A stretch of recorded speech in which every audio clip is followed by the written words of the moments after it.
Hi, and welcome to Answers News for September the 9th, 2019, and the A-Team is back. Yep, Well, we're hey, back. you know what I was thinking? What? I was thinking, when you watch the Fox News channel, if you ever watch it, at 5 o'clock they have a program called The 5. Okay. We could call ourselves The 3. The 3. How about that? Okay, sure.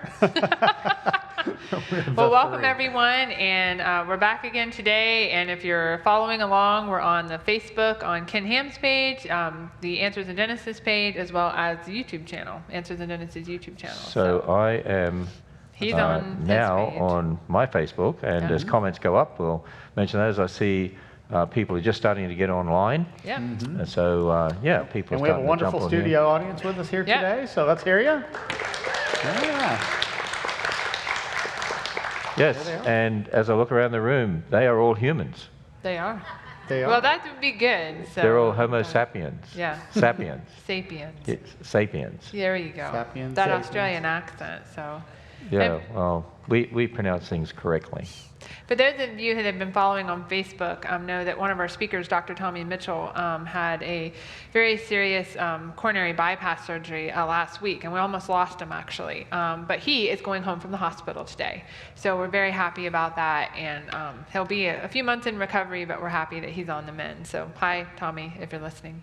Yeah, We're glad you're going home. well, he might look at it later. He's probably trying to get him to the car sometime this afternoon. So we got some people from Texas watching, and from Orlando, Florida, who are watching. Our friends Ted and Karen Wolf. Hi, Ted and Karen. They're going to be up here all week next week. Yeah, they're going to Israel with me in 2 weeks. So. And they live in Florida, but they spend a lot of time up here too, because they I'm love seeing this. people from Denmark and Sweden and Slovakia and, Whoa. And the United States. The international, And group Iowa. over here. And Texas, you know, we we'll always count spend that. we always spend a Wales. couple of minutes just chatting, because it takes a little bit for the People to get on. for the people to get on out there, and Right. for the notifications to go out. So there's somebody from Kentucky. Look at that. Walton, Okay. Kentucky. Somebody from Kentucky is watching That's us. good. Okay. Look at that. Well, you're going to Okay. talk about some of our upcoming So- events. Oh, okay. So we have a mega conference in Niagara Falls. It's on the Canadian side. And the reason we best have it on the side. Canadian side is because the falls on the American side are boring. So we've got a conference. This is true. It's true. I've been to both, and I would attest. Yep. And then the other reason is because this is a Canadian Canadian conference. event, So yeah. of course you would have it on the Canadian side. True. Yeah, that Yeah, makes that sense. makes sense. All right. So I'll be speaking there. Kick Dr. off, Pedophilia eh? will be speaking there. That's November 21 to 23. So if you live Buffalo, New York, places all like those that, areas would be close. Canada, to come to that conference. Any Canadians here today? Oh, look, Yeah, we we got have some some back Canadians. there in We the have Canadians. Just, Canadians I'd coming say in. every day. Yeah. Lately, pretty every much. day. And then there's an Ancestor Women's Conference next year that you run, Georgia. Right, yep, and that'll be in late March of next year, and so we encourage you to come out. We're going to be talking about a lot of the things that have sort of disguised themselves as Christian and worked their way into the church, and so we want to uncover the lies that we believe and buy into, so we're really excited about that. Hey, there's somebody here from North Pole, Alaska, and somebody from Norwich in the UK. Look at that. And Slovak watching from New York City. Oh, all sorts of people. Okay. Northern Ireland. And then the Explore Day. These are hands-on science. We have a science lab here. Yep. And there are parents that take their kids out of public school or Christian school, homeschool, and bring them in to be Grades 4th trained. through 12th grade, you get 4 like hands-on days, and we have different topics. So like this week is botany, we have zoology, paleontology, like with dinosaurs, so all kinds of different things. And so you can get online and sign up for that. Yeah, And it's that's just a great science day for the kids. Hey, for one reason or another, because I've been traveling and other reasons, I haven't been on Answers News for a bit, and there's somebody here said, It's been a Mr. long Ham, it's so time." great to see you on. We're tired of having the others. We're sick of them. We really...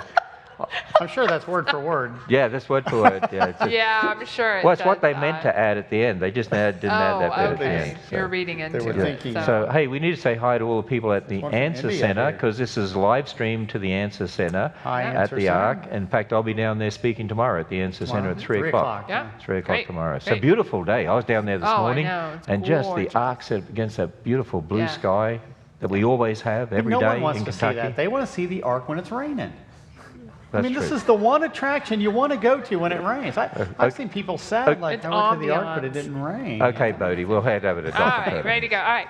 U.S. Postal Service issuing TRex Forever stamps August 29th. So this will be a series of 4 stamps that will show not only sort of a fossil version of T-Rex, but then also juvenile versions as well as adult versions.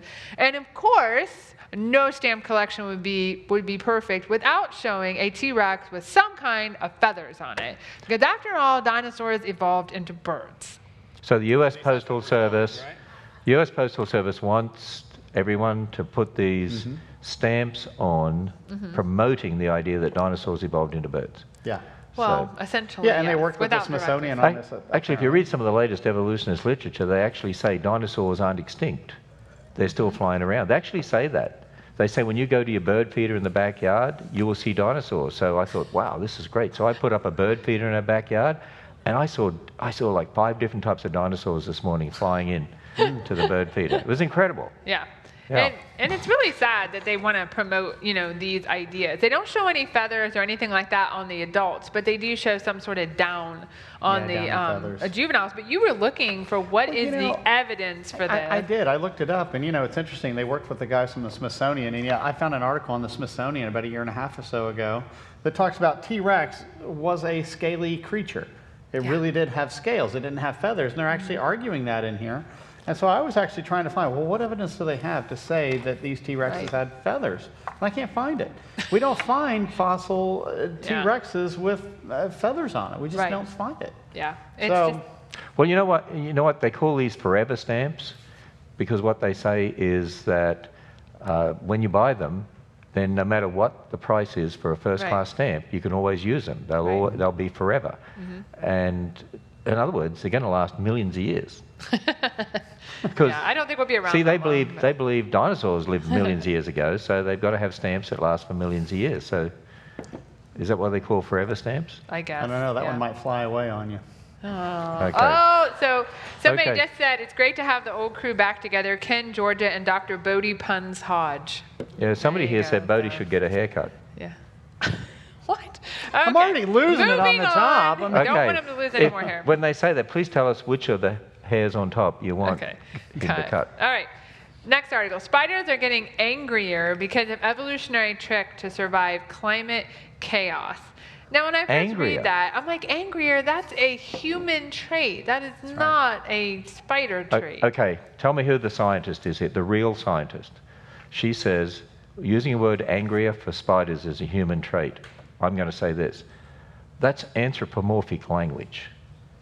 Okay, same thing. Only I made it so people can I use the understand scientific it. terminology. I know, but I want everyone to understand anthropomorphic. it. So anyway, nobody even laughed. Because it wasn't funny. Okay.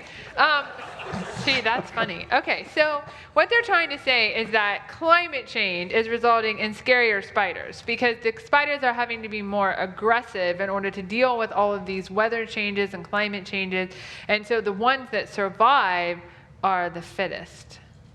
Well, duh. I mean, that's not evolution, though. That's just natural selection. That's adaptation. That isn't evolution. Well, they say in here, aggressive spiders tend to be better at acquiring resources when food is scarce and also more prone to fighting each other when starving or overheated. So those that have the genetic information to be more aggressive are the ones that survive. The others don't survive. Yeah. And that's evolution. But spiders remain spiders. That's all they And they actually say at the end here, this trend was so consistent, researchers think it must be an evolutionary response.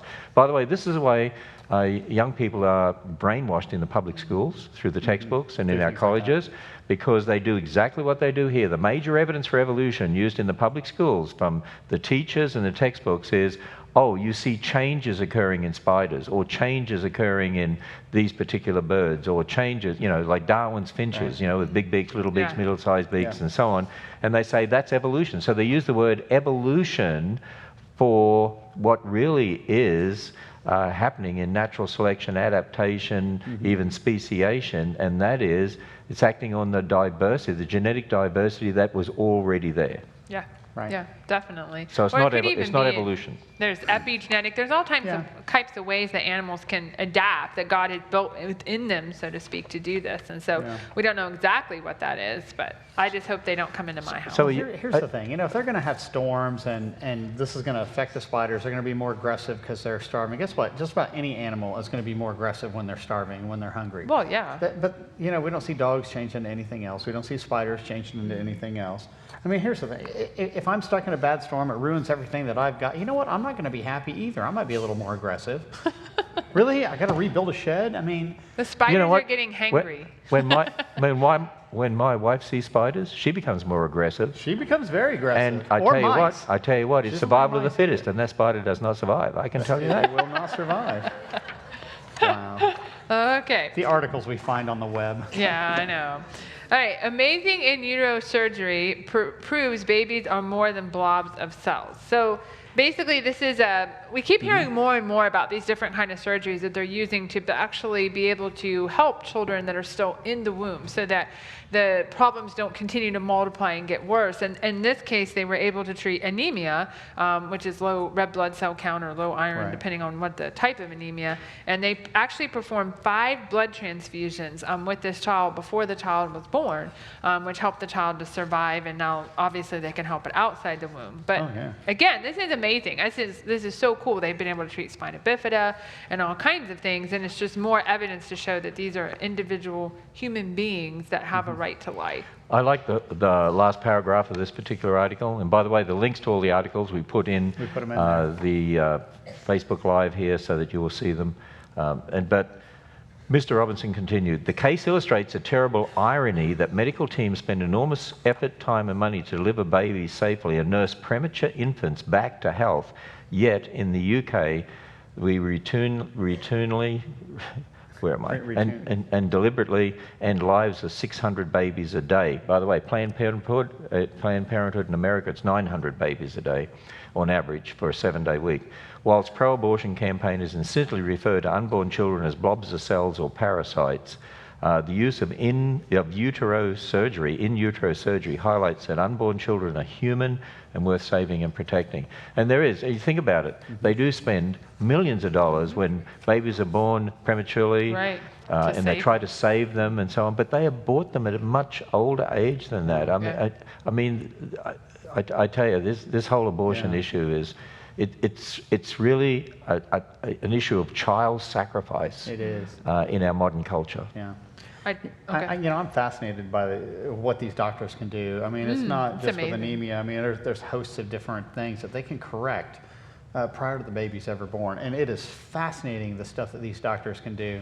And it breaks my heart that you have so many doctors that are dedicating themselves to over here to just killing children instead of using their God-given abilities to do incredible things like this. They were talking about, I heard they're talking about the start of World War II, how we're celebrating the 80th anniversary of that this year. And they were saying that in World War II, 70 to 85 million people died. It was the bloodiest war, so to speak. And yet I'm thinking it's not the bloodiest war. And the bloodiest war is the fact that we have aborted, I think worldwide, approximately 1 billion children. I mean, that numbers from World War II pale in comparison to how many children. That is a war on children. Well, it's like it is. The other day, there was an article last week that they said they found the biggest child sacrifice site ever discovered. It was in Peru. They found evidence of 20 children sacrificed. That is nothing compared to abortion. It's not even a blip compared to abortion. Or one day at Planned Parenthood is like 900. That's if they do it every 7 days a week. You know. Hey Bodhi.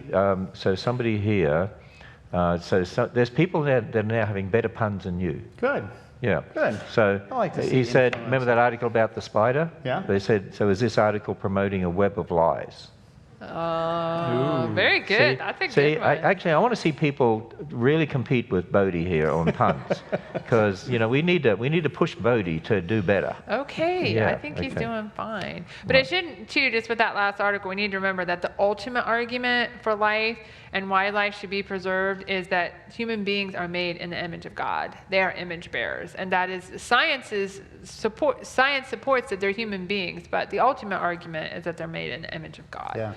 All right, doctor faces charges of unprofessional conduct after stating a fetus is a human. So this is out of South Africa, and Jacques de Vos allegedly told a patient that a fetus is a human and claimed that abortion kills a human. So he's being brought up on unprofessional conduct charges because he infringed the patient's autonomy with his anti-abortion utterances. This sort of thing Yeah, is going to happen more and more. It's going to happen in America as well, and that is, it's just like this is a whole different example, but in Canada, Chick-fil-A opened this week, and so there were LGBTQ people out the front protesting because one of the owners of Chick-fil-A is a Christian. Well, so is the other owner too. Right. And they have a foundation that donates to Christian causes who don't agree with LGBTQ. And so what happens? Oh, they protest. They shouldn't be allowed to sell food. I mean, think about that. And there were vegans who were also protesting. So provided you're vegan and you support LGBTQ, you're allowed to own a restaurant to sell food. Yeah. It's ridiculous. But that's the politicizing intolerance, everything. the anti-Christian intolerance that we're seeing happening. And it's going to happen in the medical profession more and more. It's going to happen in all sorts of professions, actually. And already it really is. It's under the surface there, bubbling up. Happens down then. Even like when that baker in Colorado Jack Phillips, was asked to design a cake to celebrate a gay marriage. He said, you need to go to another baker to do it. But no, they take him to court because they don't want freedom. This is what I find. The LGBT movement doesn't want freedom for their views. They want forced acceptance. Forced acceptance. Right. And celebration. Yeah, we're seeing that. Getting back to the article a little bit here, when they're arguing, I mean, this guy got in trouble for saying that a baby growing in the womb is a human. Right. So what are they arguing it is? If they're saying it's not a human, what is it, a spider? Is it a dog? What's it supposed to be? See, this goes back to an old evolutionary view that was promoted by a man named Ernst Haeckel. He was the one who actually popularized evolution to the German people, which ultimately led to things like Nazism, believe it or not. But one of the things Haeckel taught was when a baby's growing in the womb, it's going through its evolutionary phases. It starts off, going through very small chicken phase or amphibian phase, and so forth. They would talk about gill slits and things like that. And of course, all that's fake. And but people still believe that. Those are still some of the arguments people utilize to demote that a baby is a human. And you know what that's called? Haeckel's idea is embryonic recapitulation, ontogeny, recapitulating phylogeny. There you go. In other words, that's the scientific term. The development. I want to be the scientist today. In other words, the development of the individual supposedly reflects its evolutionary history, and so a human supposedly went through a fish stage with gill slits. That was in my textbook when I was studying school in high school. And then, because now they know they're pharyngeal clefts, they're not gills, have nothing to do with gills, and so on. But there's still those ideas out there that what's developing in your womb is not human. But it's ridiculous. At the point of fertilization, you are 100% human. And it's not, when they say a mother has a right to do, or a woman has a right to do with her body what she wants, fertilized egg is not part of her body. Right, it's separate. It's come from male and female, and it has a unique combination of information that the body would reject. Just like it wants to reject, a kidney that you've had transplanted, you've got to have anti-rejection drugs. Well, the uterus has an anti-rejection mechanism. And what I find ironic about a lot of this stuff, even within the transgender movement and people wanting to become, a different gender, so they say, a lot of times we're accused of being anti-science, right? Who's anti-science? I mean, when you say that you can be a boy and you can become a girl, that's anti-science. Or if you are a girl and you feel like a boy, that's okay. That is so anti-science. And even this was saying, well, that's not really a human being in the womb. That's anti-science. Who's being more anti-science? Yeah, it's the Christians and creationists who are the ones that are scientific, but those who reject creation. And that makes sense because science comes out of a Christian worldview. It does. And we even see the secular world borrowing that from us, and they're messing it up in many instances as definitely. well. So, Bodhi, someone said here, are you heckling Haeckel? Yes. Oh, good on him. Very good. Good on him. See, he won't have to do the puns if you all do them. That's right. If they write them, I don't have to think about these. Yeah. Bodhi's becoming punless. Okay. All right, next. No gate gene. Massive study homes in on genetic basis of human sexuality. So this study came out a couple of weeks ago, and I actually I read the actual scientific study, not just the news reports on it. And so basically what they have found is that's about 500,000 people, and they found 5 different genetic variations that they think are associated with same-sex behavior. All right, that's the summary of it.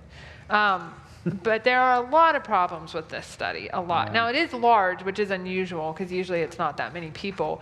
But the problem is, I think there's 2 problems. One, all the people were of European ancestry, so it's not really looking at this and the population of the world as a whole. And number 2, all of these individuals that said they had same-sex behavior just had to have had sex with someone of the same sex at some point. They don't necessarily identify as being a homosexual.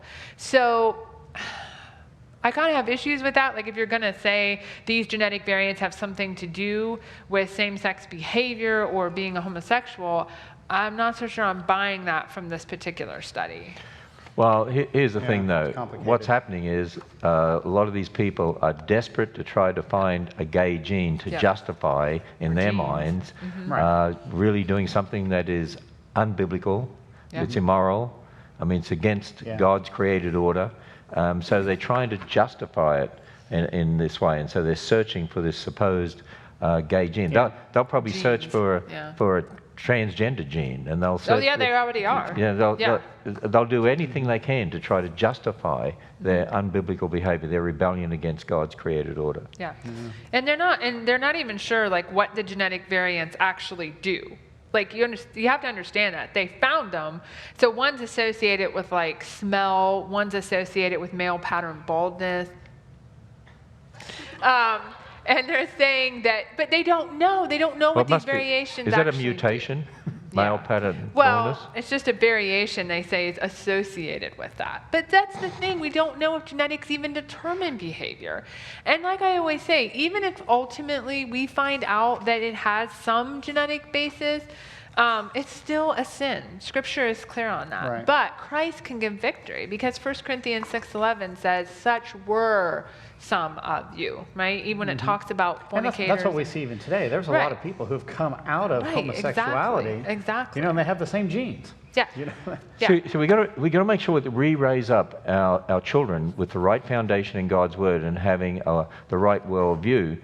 Because even when it comes to issues, for instance, like transgender, when we say, well, you've got the XY and you've got the XX, you know, male, female chromosomes, but they'll say, but what about the exceptions? Well, exceptions are less than 1%, right?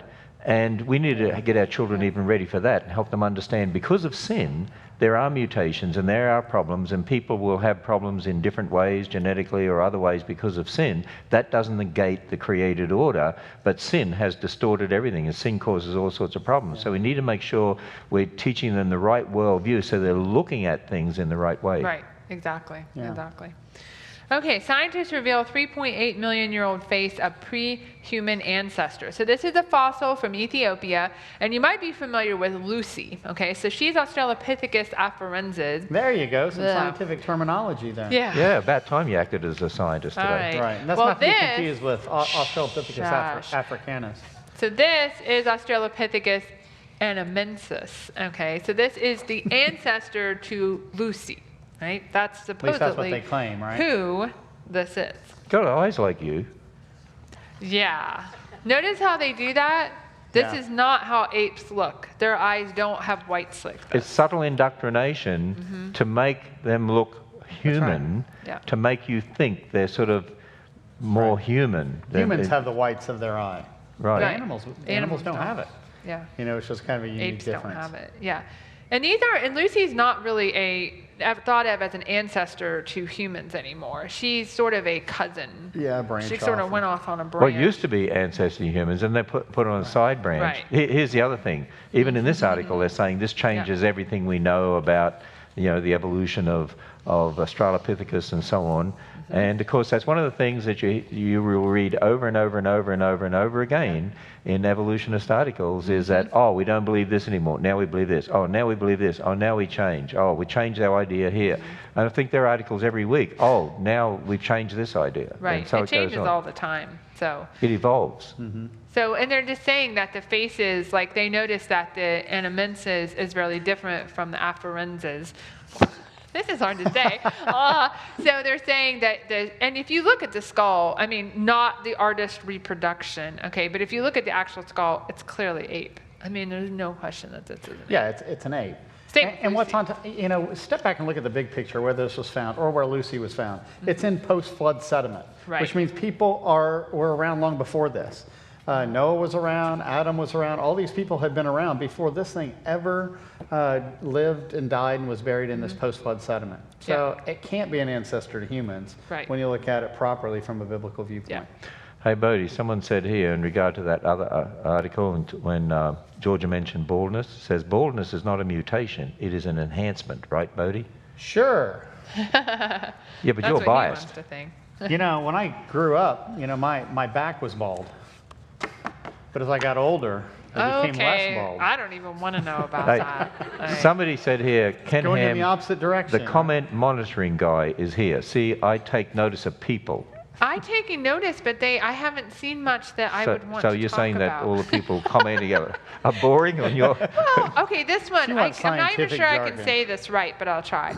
So it says, using sexquipedalian polysyllabic collections of alphabetical characters doesn't make you a scientist. It just means you swallowed a dictionary.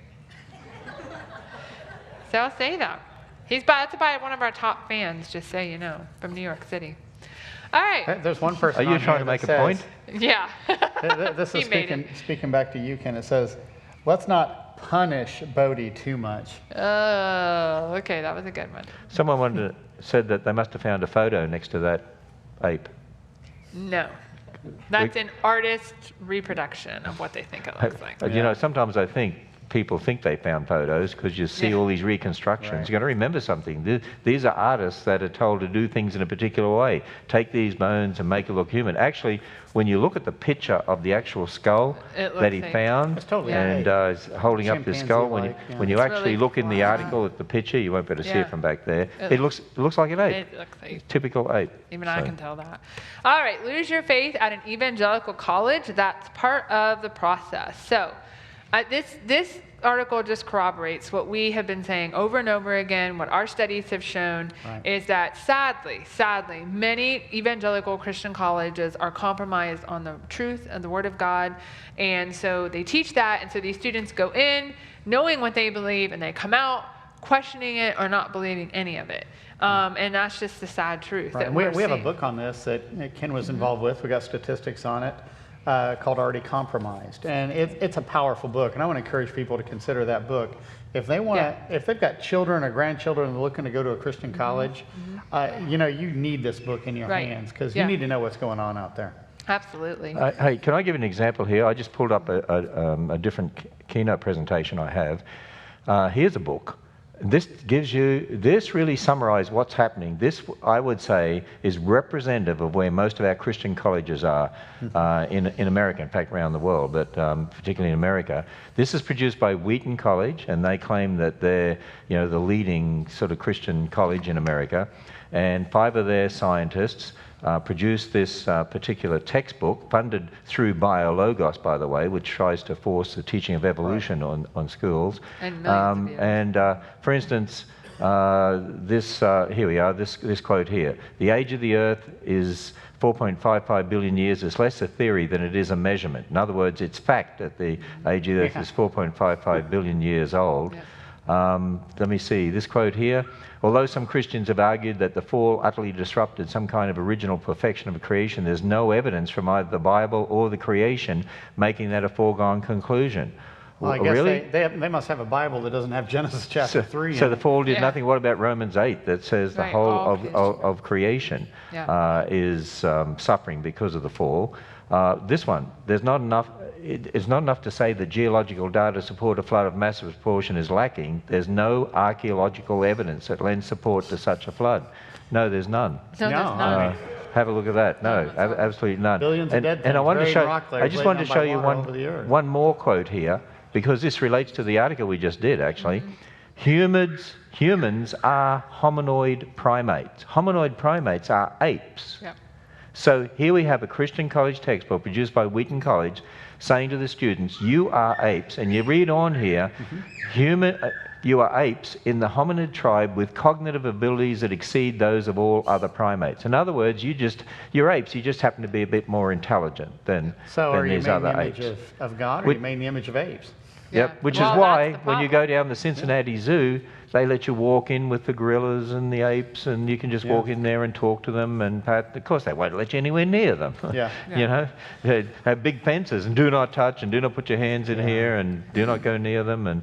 But this is the state of Christian colleges. And this is why we need to teach our young people apologetics. Like when I'm reading this, I've got a teenage daughter who's starting to look at colleges and stuff, and I think about that and what the burden that's on me to make sure that she's informed, that she has those answers to the questions, because I realize no matter what college she goes to, it could be a real challenge to her faith, the world she lives in, all of those things. So we really have to. By the way, they say here that these students come to these colleges and they've got lots of questions. And one of the reasons they've got questions is because most churches are not teaching answers. They're not teaching them to defend their faith. You know, just tell them about Jesus and don't worry about all those questions about evolution, millions of years and so on. You can believe it doesn't matter about that, or dinosaurs or whatever. And that's why we have the Ark and the Creation Museum, the Answers in Genesis Ministry, to give the answers to the questions that are causing the doubts. And the trouble is, those kids are not being taught in most churches. They go to the colleges and they reinforce it. You don't have to believe the Bible in Genesis, and they no wonder they have a crisis of faith. Well, that's why we put together a website called creationcolleges.org. Right. Again, that's creationcolleges.org. And on that website, you can see the colleges that actually stand with Answers in Genesis and stand on the authority of the Bible and say, we're actually going to teach this. A lot of these Christian colleges out here, part of the CCCU, organization, they're kind of all affiliated there together with this. They say, yeah, we believe the Bible's authoritative, and then all of a sudden, all these classes left and right, they're attacking God and His Word, giving false answers and all sorts of things. We wonder why the kids are walking out of there so confused. We put a link in the comments there for the book Already Compromised, because that is the research that we did on Christian colleges in America. Very eye-opening. It is eye-opening. It is incredible. And we also have a Creation College Expo coming up in early November, and we'll put in that as well, where you can come at the Answer Center, and a lot of these Creation Colleges that are on our list will be there so that you can see all of them at one time. And we've had many hundreds of students already register for that, which is great. And one example of questions people get all the time is on dinosaurs. And that very first item we hit was on those TRex stamps and that sort of thing. What I want to do is point out a couple of the books we have here on kids. This is a brand new one, actually. Dinosaurs for Little Kids. And this is by Ken Ham. And it's got Bill Looney doing the illustrations. It's an actual great book for the little kids. Great for parents and grandparents to take their little kids through. For the bigger kids, I would say anywhere from ages maybe 6, 7 years old, all the way up to adults. If I can say I love that book. These books are great. And the illustrations in here are phenomenal. And what I love, as you go through here, you get the facts and the figures about dinosaurs, but it also runs you through what we call the 7 F's of dinosaurs. Formed, fearless, fallen, flood. So it gives you milestones that go along as you go through the Bible, learning answers. Hey, by the way, kids' books are good for adults because they understand them. They really are. Yeah. That's what I find. I have a dinosaur talk, and I once gave it at a church, and the next day I was giving it to a bunch of youth at a local Christian school. And some people that were at both, they came up to me and they said, hey, we noticed you gave the adult talk to the kids. And I said, no, actually, I gave the kids talk to the adults. And they're like, Hey, Bodie, just before we finish, we mentioned baldness before. Well, it's Georgia that kept bringing them up about male baldness and so on. So somebody on there said that's a bald-faced lie, talking about the ape, Okay. Can you beat that one? I'm telling you, no, you know what, I'll take that there are one. more puns in my comments today than you made. Yeah. Okay, on that pun, we will end, and we'll be back next Monday with more stories. Thanks. And more fun. More fun. Yeah. We look forward to seeing the future.